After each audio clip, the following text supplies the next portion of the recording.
Hello friends, Devi's cooking என்ற YouTube சேனலுக்கு உங்களை அன்போடு வரவேற்கிறேன். இன்றைக்கி நம்ம முட்டை பொடிமாஸ் எப்படி செய்யுதுன்னு பார்க்கலாம். வாங்க செய்முறை பார்ப்போம்.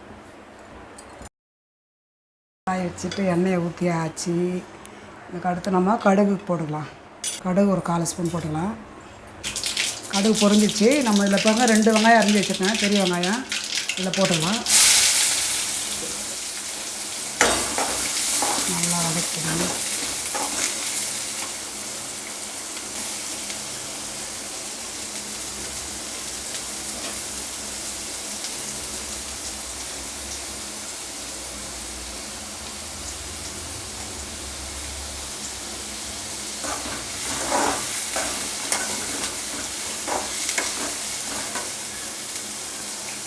வெங்காயத்தை கூட பச்சை மிளகா 2 ஒன்றே ஒன்று போட்டிருக்கேன், போட்டுடலாம். கருவேப்பிலை ஒரு கொத்து,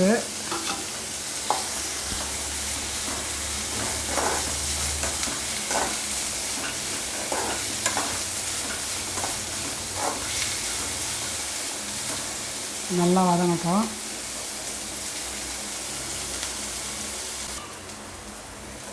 பாருங்கள், வெங்காயம் நல்லா வதங்கிடுச்சு. இப்போ நம்ம இதில் இந்த உடச்சி வச்சுருக்க முட்டையை இதில் ஊற்றிடலாம்.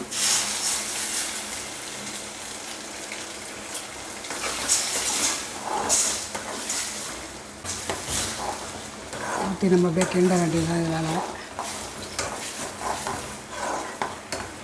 இதில் நம்ம சால்ட்டு போட்டுக்கலாம்.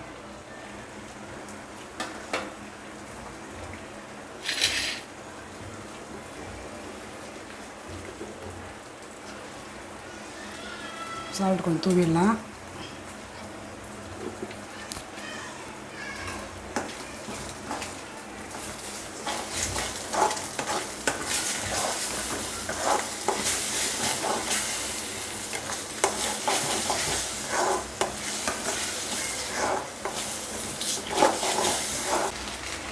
இப்போ இதில் கொஞ்சம் மஞ்சள் பொடி போட்டுக்கலாம்.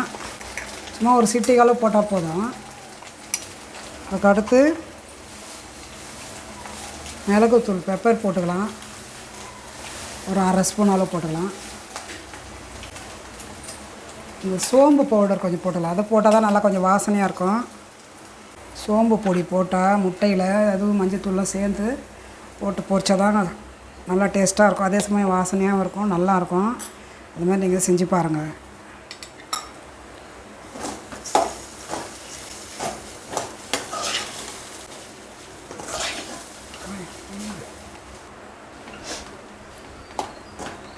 அவ்வளோதாங்க, பொரியல் ரெடி ஆகிடுச்சு.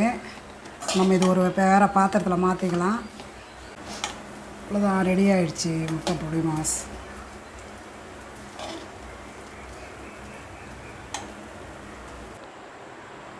பாருங்கள், முட்டை பொடிமாஸ் சூப்பராக ரெடி ஆகிடுச்சு. இதை நீங்கள் சப்பாத்திலையும் வச்சு சாப்பிட்லாம், சாதத்துக்கும் சாப்பிட்லாம். குழந்தைங்களுக்கு சாயந்தரம் ஸ்கூல் விட்டு வந்தோடனே செஞ்சு கொடுங்க. தோசையில் வச்சும் சாப்பிட்லாம். லைக் பண்ணுங்கள், ஷேர் பண்ணுங்கள், சப்ஸ்கிரைப் பண்ணுங்கள்.